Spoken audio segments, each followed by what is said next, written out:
오늘도 거룩한 하나님 은혜로 여러분들의 심령 가운데 주님께서 주시는 말씀과 위로와 은혜가 넘치기를 원합니다. 삶에는 두 가지 모습이 있다라고 생각이 됩니다. 하나는 낙관적인 삶의 태도이죠. 삶이 참 아름답다. 삶은, 인생은 참 살만하다, 아름답다, 이렇게 보는 것입니다. 여러분은 어떤 마음입니까? 인생을 보면서 참 그래도 삶이 아름답구나, 그런 마음을 가지고 매일매일 순간순간 살아가고 계십니까? 또 다른 어떤 태도는 삶의 낙관주의보다는 비관적인 모습을 많이 보는 겁니다.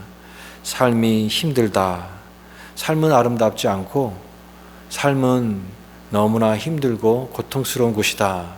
그래서 그런 관점으로 이 세상을 비관적으로 보는 그런 두 가지 이 태도가 있습니다. 예수 믿는 것은 어떨까요? 예수 믿는 것, 예수 믿는 삶을 기쁨과 환희로 얘기할 수가 있습니다. 복음, 기쁨이죠. 감사이고 또 하나님의 은혜입니다. 그래서 예수 믿는 것은 날마다 행복하고 날마다 감사하고 정말 환희가 넘치는 그런 기쁨이다, 기쁨의 삶이다, 이렇게 예수 믿는 삶을 또 생각하는 사람이 있습니다. 또 반면에 아니다, 예수 믿는 삶은 너무나 어렵다, 여러 가지 제약이 많고 또 믿음을 지킨다는 게 이 세상에서 살아가면서 내가 하고 싶은 것도 못하고 또 헌신을 해야 되고 하는 것 때문에 믿음의 삶이 힘들다, 어렵다, 이렇게 생각하는 사람도 있을 것입니다. 신앙은 하나님을 믿는 것입니다. 천지를 지으시고 이 세상을 말씀으로 창조하신 우리 영혼의 주인이신 하나님을 믿는 것이 신앙입니다. 우리가 하나님을 믿고 하나님을 신뢰하고 의지할 때 하나님은 우리 하나님을 더욱 사랑할 수 있고 또 하나님을 더욱더 잘 믿을 수 있도록 믿음도 주시고 또 은혜도 주시고 또 무엇보다도 성령을 주십니다. 그래서 우리는 하나님을 더욱더 사랑할 수 있고 잘 섬길 수가 있습니다. 그러면 이 모든 것이 다 완벽하고 좋을 텐데, 그러나 그 좋은 것만 항상 환상적인 그런 것만 있는 것이 아니라 신앙생활에는 또한 어려움도 분명히 요소가 있다라고 하는 것입니다. 그래서 우리가 그것을 시험이라고 얘기합니다. 시험. 믿음을 약하게 하는 시험과 도전이 있다라고 하는 거죠. 여기서 말하는 시험이라는 것이 무슨 극기 훈련을 하거나 인내성을 테스트하는 그런 것이 아니라 우리가 하나님을 더욱더 섬기려고 하고 우리의 믿음을 잘 지키려고 하는 것을 방해하는, 그것을 자꾸만 흔들게 하는 그런 시험과 시련과 도전이 우리의 삶 속에, 영적인 삶 속에 있다라고 하는 것을 보여주고 있는 것입니다. 오늘 우리 마태복음 이 4장 말씀을 보았습니다. 우리가 새벽에 구약 성경을 계속 했거든요. 구약 성경을 이제 다 끝나고 이제 복음서를 하게 되는데, 복음서 맨 첫 번째가 무엇입니까? 마태복음입니다. 근데 마태복음, 마태, 마가, 누가, 요한복음을 하면서 제 마음이 기뻤습니다. 왜냐하면 성경에서 모든 성경이 다 귀하지만 이 복음서의 말씀이 참 귀하기 때문입니다. 잘 아는 내용이기도 하고 또 예수님의 행적에 대해서, 예수님의 말씀에 대해서도 많은 설교와 묵상을 했던 그런 말씀이지만, 또다시 처음 대하는 그런 말씀처럼, 처음 만나는 그 첫 만남처럼 그렇게 새롭게 주님의 말씀과 주님의 행적을 통해서 내 신앙을 다시 한번 돌아보는 그런 계기가 되기 때문에 이 마태복음을 대하면서 제 마음이 참 기뻤던 것입니다. 그래서 예수님의 그 행적을 이렇게 따라가는데, 이제 이 마태복음 4장에서는 어떤 내용이 나오냐면 예수님의 그 공생애가 시작이 되는 그런 내용이 나옵니다. 예수님이 이제 평범한 그런 어린 아이의 시절을 지나서 이제 30살 정도쯤이 되셔서 예수님은 이제 공적으로 이제 하나님 나라의 그런 구원 사역을 위해서 이제 공적인 생애를 시작하십니다. 그러니까 공적인 생애를 시작하실 때 그 포인트가 뭐냐면 세례 받으신 것입니다. 요단강에서 세례 받으셨습니다. 요단강에서 세례 요한에게 세례를 받으셨을 때 그때 참 놀라운 장면이 펼쳐지는데 바로 성령이 오셨다는 거예요. 성령이 비둘기같이 물 위에서 세례 받으시고 올라오시는 예수님에게 성령이 임하시고 또 그리고 하나님의 목소리, 하나님의 소리가 음성이 들리는데 이는 내 사랑하는 아들이요 내 기뻐하는 자라. 그러니까 성부와 성자와 성령, 우리 기독교 신앙에서 말하는 삼위일체, 성부, 성자, 성령이 한 자리에 모여서 서로를 아끼고 서로를 위해주고 또 서로 춤을 추는 것과 같은 아주 귀한 장면이 나오는데 그것이 바로 예수님의 공생의 시작을 알리는 그런 장면입니다.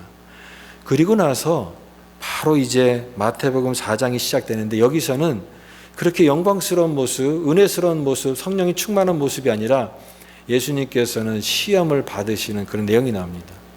우리가 언뜻 생각해 보면은 하나님의 아들이신 그 권능의 능력을 가지신 예수님이 왜 시험을 받으시는가? 또 여기 보니까 마귀에게 시험을 받으셨다는데 어떻게 예수님께서 마귀에게 시험을 받으실 수가 있는가? 이렇게 생각해 볼 수가 있는데 그러나 이것은 예수님께서 시험을 받았다라고 하는 것은 예수님이 인간의 몸을 입고 오신 우리와 똑같은 성정을 가지신 육신의 몸을 입고 오셔서 바로 이 죄의 또 시험과 유혹이 그대로 노출될 수밖에 없는 연약한 인간의 모습으로 오셨다는 것을 보여주고 있는 그런 장면이고 그러나 예수님은 그럼에도 불구하고 이 시험을 이기셨다라고 하는 그런 것을 통해서 오고 오는 모든 믿음의 백성들에게 영적인 승리의 삶에 대해서도 또 교훈하고 있는 귀한 그런 말씀이다라고 생각이 됩니다.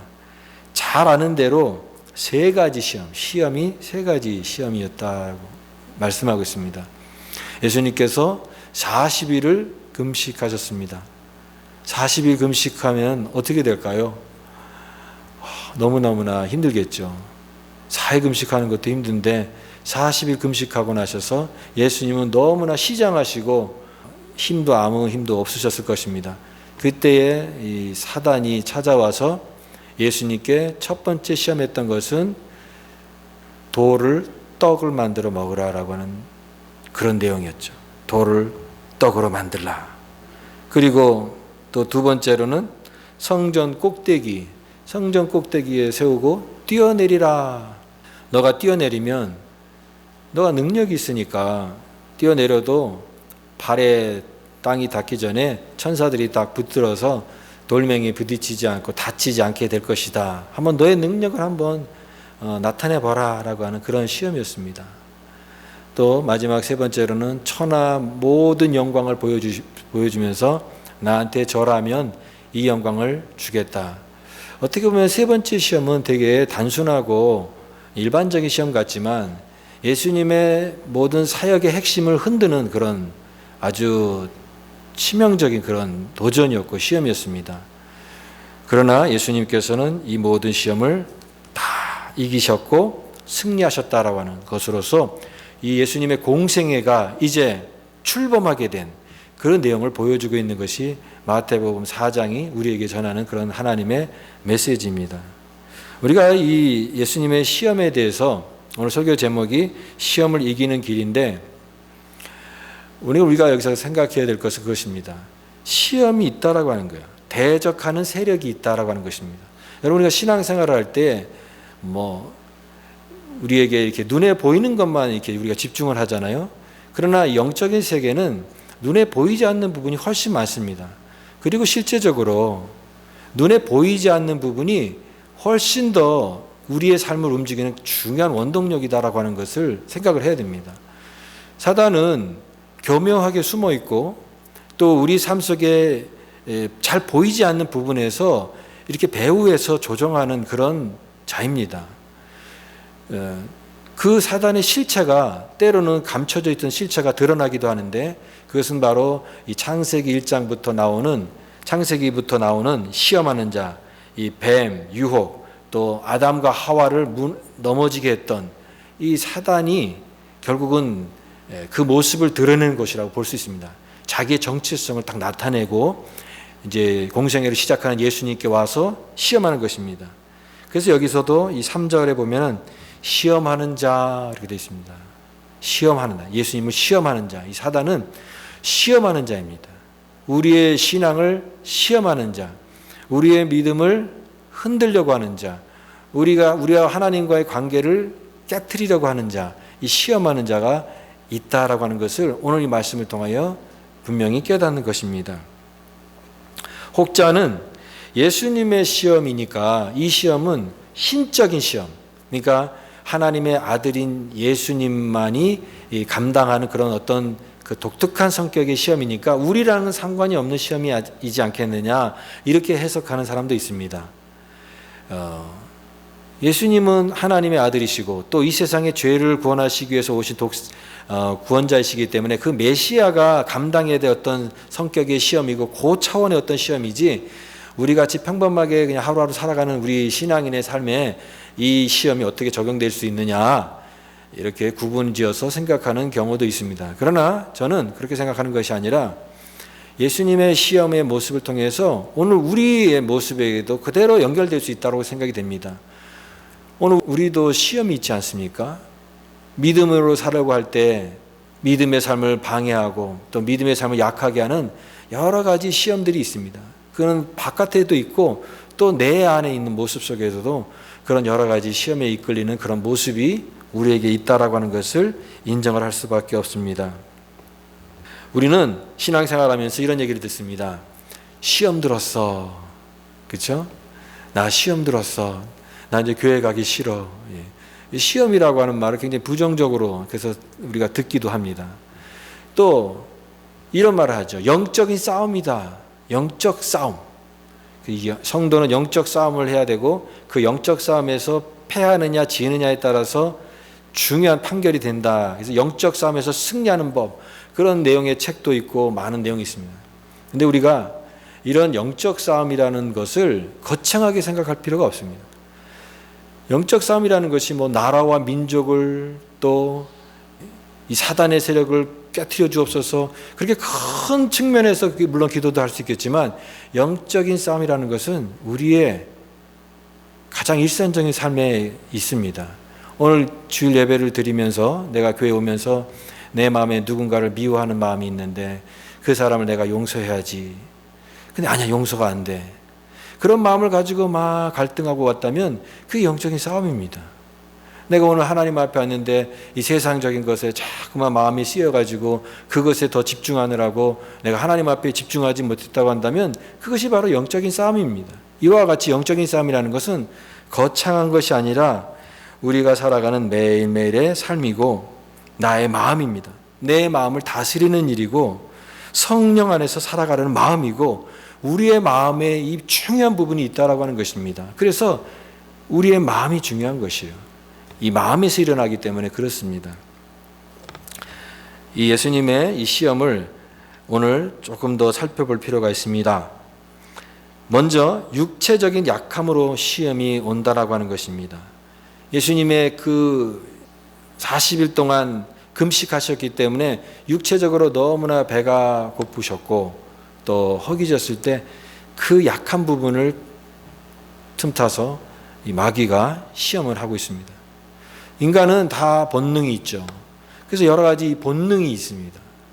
이 본능을 충족시키기 위해서 우리가 살아가고 사실은 이 본능이 나쁜 것이 아닙니다. 본능이 있어야 인간이 살아갈 수 있기 때문에 그렇습니다. 그러나 이 본능을 시험한다라고 하는 것입니다. 내 욕심, 내 욕망, 이런 욕심을 이용해서 사단이 우리를 영적인 삶에서 무너지게 할 수가 있습니다. 내가 원하는 어떤 그런 욕망을 이용해서 영적으로 무너지게 할 수 있다라고 하는 것을 생각을 해야 됩니다. 그리고 하나님의 뜻이냐 내 욕심이냐, 이 두 가지 방식 항상 이 문제입니다. 하나님의 뜻과 내 뜻이 맞으면 참 좋겠는데, 그러면 모든 게 다 좋고 괜찮은데 내 뜻이 하나님의 뜻과는 좀 다른 방향으로 갈 때 그때가 문제입니다. 그때 과연 내 뜻을 내려놓고 하나님의 뜻 앞에 순종할 수 있느냐가 항상 우리의 갈림길입니다. 거기에서 영적인 어려움이 있는 것이에요. 근데 우리는 결국은 내 욕심이 이길 때가 얼마나 많습니까?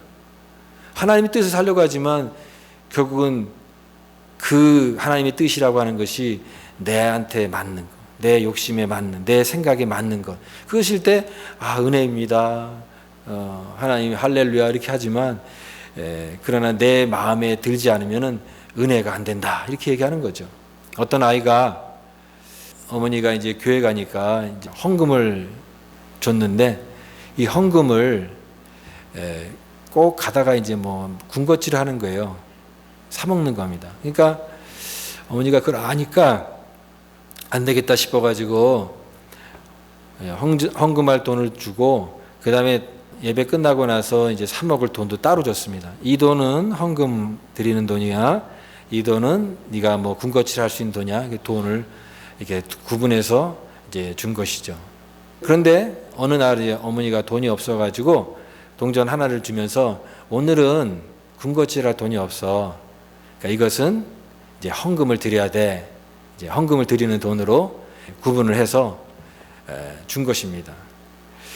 근데 이 아이가 길을 가다가 이 동전을 하수구에 빠뜨렸어요. 빠뜨렸어요. 어떻게 했겠습니까? 이 동전을 잃어버린 것을 이제 자기가 이제 헌금한 돈이 아니라 자기의 군것질할 돈을 잃어버렸다고 생각한 것이에요. 그래서 어머니에게 와서 나 군것질할 돈을 잃어버렸습니다. 그 돈을 주십시오. 어머니한테 헌금할 돈이 아니라 군것질할 돈이라고 얘기했던 것이죠. 그 얘기가 무슨 얘기냐면 우리가 신앙적으로 생각하는 어떤 하나님의 일들과 내 일들이 같이 있을 때 항상 우리는 내 주관적으로 생각하기 쉽다라고 하는 것이에요. 그래서 늘 내 것을 내려놓고 주님의 뜻을 따르는 일이 참 쉽지가 않습니다. 왜냐하면 우리의 본능이 있고 또 우리의 그 본능이 우리를 지배하기 때문에 그렇습니다. 명예심과 허영심이 또 우리의 시험이 될 수가 있습니다. 예수님의 두 번째 시험은 성전 꼭대기에다가 예수님을 세워놓고 뛰어내리라 라고 하는 것입니다. 그러면 뛰어내리라. 그러면 천사들이 와서 너를 다치지 않게 할 것이다 라고 하는 것인데 이것은 예수님의 허영심 또 명예심 이것을 시험하는 시험이에요. 네가 능력의 메시아면은 그 메시아의 능력을 보여주라. 무엇으로? 겉으로 드러나는 어떤 능력을 보여달라고 하는 것입니다. 허영심을 자극하는 것이죠. 우리가 신앙생활하면서 내가 믿음이 좋은 사람이고 내가 또 이런 위대한 일을 하는 사람이다라는 것을 자꾸만 보여주고 싶어합니다. 남들이 알아주고 싶어요. 알아주기를 원합니다. 때로는 그것이 명예심, 허영심이 되어서 우리 신앙의 본질보다는 그것을 외적으로 드러나는 것을 추구하기 쉬운 그런 시험을 받을 수가 있는 것입니다. 그리고 예수님 세 번째 시험은 십자가를 피하고 세상의 영광과 유혹, 구원 계획과 믿음의 본질을 좌절시키는 그런 시험입니다. 나한테 절을 하라. 그러면 세상 모든 영광을 주리라. 저는 이 말씀을 묵상하면서 많은 그런 사역자들을 생각했습니다. 특별히 오지에서 이름도 없이 빛도 없이 수고하는 선교사님들이나 그런 섬에서 사역하는 분들이나 이런 분들 계시잖아요. 그런데 그분들에게 참 힘든 부분이 뭐냐면 내가 이렇게 노력을 하고 내가 이름 없이 빛도 없이 하는데 때로는 이런 마음이 흔들릴 때가 있다라고 하는 겁니다. 네가 그렇게 노력을 해도 아무도 너를 알아주지 않아. 남들은 다 이렇게 좋은 후원 받고 떵떵거리면서 살고 이렇게 인정받으면서 사는데 네가 이렇게 혼자서 이렇게 노력한다고 해서 그걸 누가 알아주는 사람이 있겠느냐라고 하는 것이죠. 그래서 그 사역의 보람과 또 그 의미를 자꾸만 축소시켜서 힘이 빠지게 하는 그런 시험을 줄 수가 있다라고 하는 것입니다. 좀 더 사람들이 알아주는 곳에 가야 되지 않겠냐, 좀 더 영광을 받아야 되지 않겠냐, 믿음의 본질을 붙잡고 살려는 그런 마음을 흔드는 그런 시험들을 만나게 된다라고 하는 것이에요. 오늘 이 사단은 그래서 자꾸 나오는 표현이 3절, 6절에 나오는 내가 만일 하나님의 아들이어든 이라는 표현이 나옵니다. 내가 만일 하나님의 아들이어든. 예수님에게 그냥 시험하는 것이 아니라 네가 만일 하나님의 아들이어든 뛰어내리라. 네가 만일 하나님의 아들이어든 내게 절을 하라. 그럼 만국의 영광을 주겠다. 예. 하나님의 아들 된다라고 하는 이 특권과 놀라운 영광을 통해서 본질보다는 이 속임수를 통해서 그것에 혼돈하게끔 하는 그런 시험인 것이죠. 오늘 이 말씀 우리에게 적용해 보면 이런 것입니다. 내가 믿음이 좋다면 너를 좀 더 드러내라라고 하는 시험이죠. 네가 믿음이 좋고 교회에서 많이 헌신하고 많은 그 주님을 사랑하는 마음이 있다면 그것을 다른 사람들에게 더 나타내겠고 더 인정받게끔 그렇게 하라라고 하는 그런 시험이 있을 수가 있어요. 사람들에게 좀 더 인정을 받고 칭찬을 받고 영광을 받아야 되지 않겠냐. 네가 뭐 혼자 한다고 누가 알아주기나 하겠냐. 드러내라. 영광을 받아라. 네가 하나님의 아들이고 그 능력을 가지고 있으면 돌을 떡이 되게 하라. 너의 능력을 보여줘. 예. 세상 사람들이 그러잖아요. 너의 능력을 좀 보여줘봐. 예. 네가 어떤 사람인지 나타내봐. 네가 사람들이 무시하지 못하도록 너의 능력을 나타내. 예. 그런 시험이 우리에게 있을 수가 있습니다. 그래서 여러분 때로는 우리가 은혜 많이 받을수록 조심해야 될 게 그것이에요. 은혜 많이 받았는데 그 은혜를 가만히 받은 그것이 자신을 드러냄과 자신의 욕망을 위한 수단이 되고 있지는 않은지라고 하는 그런 유혹이 있는 것입니다. 은혜를 많이 받았는데 그 은혜를 받은 것만큼 그 삶이 하나님을 나타내는 것이 아니라 그것으로 자기 자신을 나타내고 자기 자신의 어떠함을 갖다 증명하려고 하는 그런 유혹에 우리가 빠지기 쉽다라고 하는 것이에요. 그래서 여러분 은혜를 받는 것도 중요하지만 더 중요한 것은 그 받은 은혜를 바르게 사용하는 것이 훨씬 더 중요하다고 믿습니다. 나를 증명하고 나를 내세우기 위함이 아니라 하나님의 뜻을 더 잘 순종하기 위해서 내게 주신 은혜이고 나에게 주신 은혜를 통해서 하나님을 섬기고 이웃을 섬기고 내 주변의 사람들을 섬기기 위해서 하나님 주신 은혜를 받는 것이지 나를 나타내기 위해서 나를 증명하기 위해서 내가 어떠한 사람인가를 나타내기 위해서 주신 은혜가 아니다라고 하는 것을 반드시 명심할 필요가 있다라고 하는 것입니다. 그러나 오늘 설교 제목처럼 이 시험이 있지만 우리는 이 시험을 반드시 이겨야 되는 줄 믿습니다. 시험을 이겨야 돼요. 이 시험은 져도 되고 승리해도 되고 그런 것이 아니에요. 여러분 이 모든 시험은 반드시 이겨야 됩니다. 왜? 영적인 시험에서 패배는 너무나 치명적인 패배이기 때문에 그렇습니다. 요즘에 사람들이 중꺽마라고 하는 말을 많이 해요. 중꺽마. 그래서 중꺽마가 뭐냐 그랬더니 이 말이에요. 중요한 것은 꺾이지 않는 마음. 그래서 앞자만 따가지고 중꺽마래요. 중꺽마. 우리가 인생을 살아가면서 뭔가 처음에 시작도 좋고 출발도 좋고 이렇게 다 잘하다가 중간에 어떤 조금 어려움이 있으면 이렇게 꺾이잖아요. 그만두게 되고 낙심하게 되고 포기하게 되고. 그런데 우리가 승리하는 삶을 살기 위해서는 그때 힘들 때 꺾이지 않아야 되거든요. 끝까지 꺾이지 않는 마음. 그래서 중꺽마입니다. 꺾이지 않는 마음. 주님은 말씀으로 시험을 이겼어요. 사람이 떡으로만 사는 것이 아니다. 하나님의 모든 말씀으로 사는 것이다. 결국 많은 우리 설교를 통해서 듣는 내용은 주님이 어떻게 그러면 시험을 이기셨느냐? 정답은 이런 것이라고 생각해요. 말씀으로 이기셨다. 그렇죠? 예수님께서 이 시험을 어떻게 이기셨느냐? 말씀으로 이기셨다. 그래서 우리도 이제는 시험이 오면은 말씀으로 이기면 되는구나. 그런데 말씀으로 이긴다라고 하는 것이 때로는 모호하게 들릴 수가 있어요. 말씀으로 시험을 이긴다라고 하는 게 도대체 뭔가? 내가 매일매일 말씀을 읽고 말씀을 묵상하고 성경 구절도 암송하고 그런 것이 내게 쌓여서 어떤 시험이 올 때 그걸 딱 이겨나갈 수 있는가? 말씀으로 이긴다는 것이 그런 의미인가? 그래서 때로는 말씀으로 이깁니다. 무조건 승리할 것입니다. 다 될 겁니다. 그렇지만 현실은 그렇게 녹록하지가 않습니다. 우리도 살아가면서 얼마나 많은 시험에 넘어지고 또 내 마음이 그렇게 약해지고 쓰러질 때가 얼마나 많습니까? 현실은 그렇지가 않다라고 하는 것입니다. 저는 이 순간순간 어떤 결정, 이 방향을 세울 때 내가 무엇을 가장 중요하게 생각하는가가 가장 중요하다고 생각합니다. 내가 어떤 판단을 할 때 내가 무엇을 가장 중요하게 생각하는가가 그게 중요하다고 생각이 되는 것이요. 세상에 소중한 것을 더 추구하면서 우리의 생각은 여전히 바뀌지 않으면서 마치 동전 그 아이처럼 자신의 어떤 그런 생각을 늘 갖고 있으면서 하나님의 뜻이 나한테 맞으면 통과되고 통과되지 않으면 나의 말에 맞지 않으면 버리는 그런 마음을 가지고 이런 영적인 삶에 대해서도 관심이 없고 하나님 나라에 대해서도 관심이 없고 늘 세상적으로 잘 되는 것에 위해서 신앙이 필요하다라고 하는 그 외에 다른 별 관심이 없는 사람에게는 이 시험은 여전히 넘어질 수밖에 없는 시험이 될 것입니다.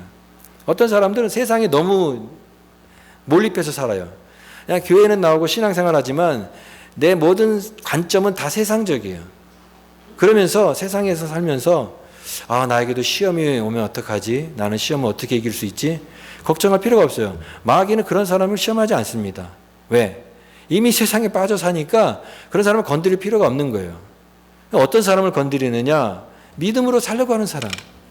이 물살을 떠내려가는데 그 물살에 떠내려가는 죽은 고기가 아니라 물살을 거슬려서 올라가려고 애쓰는 사람, 믿음으로 살려고 몸부림치는 사람, 하나님께 더 가까이 가려고 하는 사람, 그런 사람을 넘어뜨리려고 사단이 시험을 하지 이미 죽은 물고기처럼 떠내려가는 물고기를 낚으려고 하겠습니까? 그런 사람 걱정할 필요가 없어요.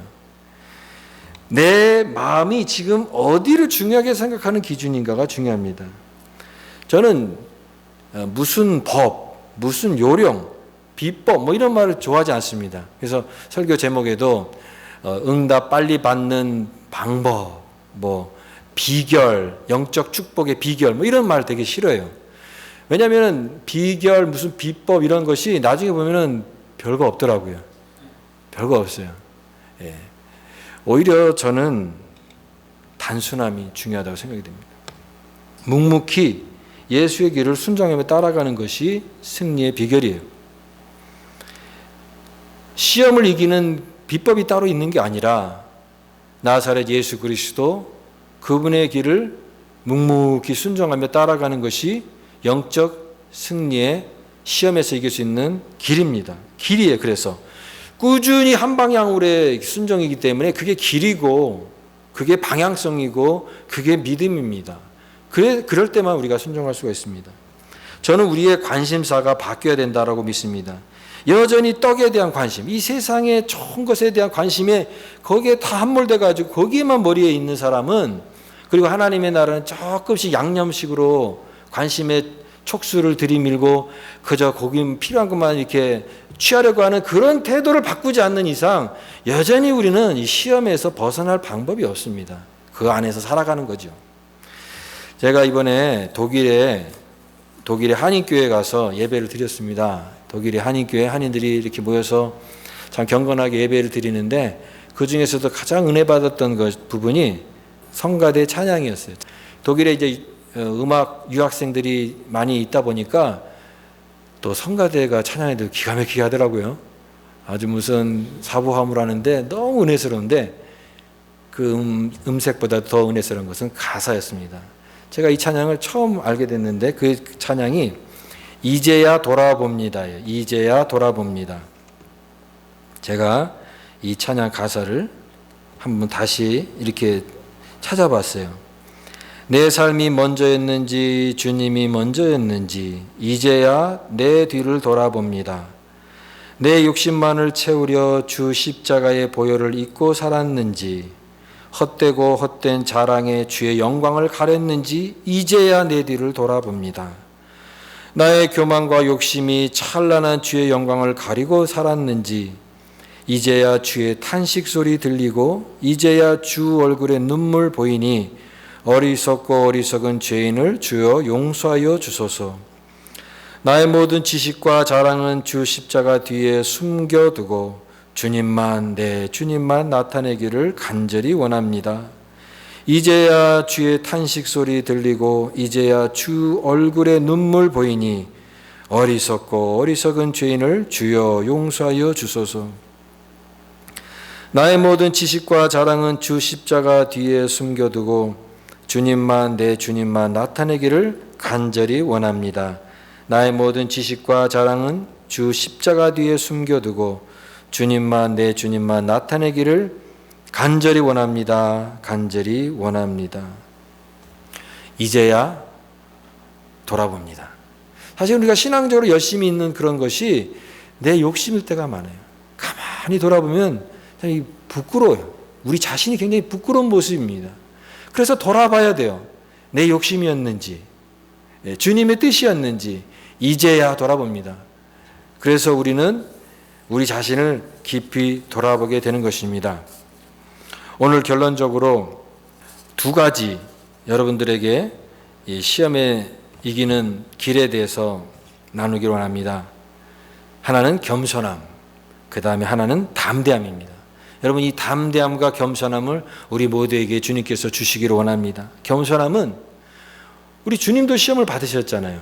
인간의 몸을 입고 오신 주님도 시험을 받으셨다면 하물며 우리에게도 시험이 있다라고 하는 것입니다. 나도 흔들릴 수 있고 나도 시험의 유혹에 넘어질 수 있는 그런 연약한 존재라고 하는 것을 항상 생각하면서 하나님 앞에 겸손한 겁니다. 그래서 우리가 은혜가 필요해요.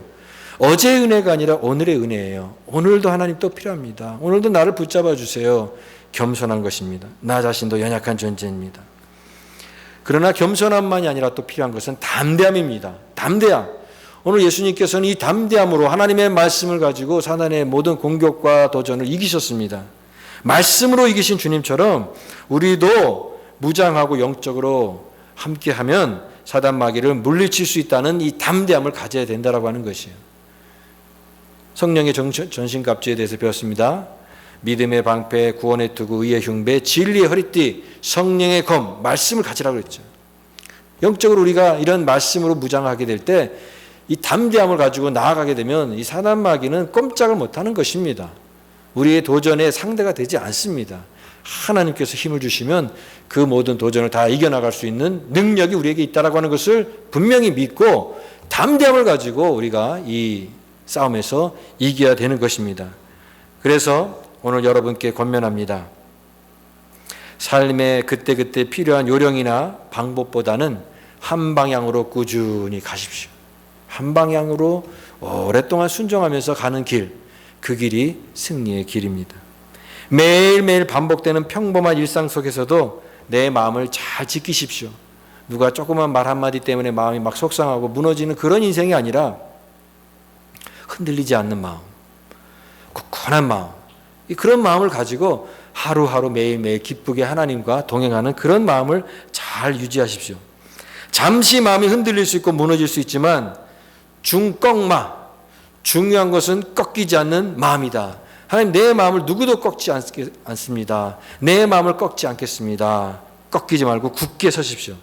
그렇게 되면 마침내 우리는 승리하는 그리스도인이 될 수 있다고 믿습니다. 어떠한 시험이 와도 어떠한 도전이 와도 우리의 믿음을 흔드는 것이 아무리 거세다 할지라도 말씀으로 모든 것을 이기신 예수님처럼 우리도 승리하고 그 모든 도전을 이겨나가는 믿음의 성도의 삶, 그런 삶이 될 때 주님께서 우리의 믿음의 삶을 동행해 주시고 함께 해 주시고 그래서 항상 하나님의 놀라운 은혜가 우리의 삶 가운데 역사하고 넘치게 될 줄 믿습니다. 우리와 같은 믿음으로 하나님 앞에 담대하게 나아가는 우리 모든 믿음의 성도들 다 되시기를 간절히 바랍니다.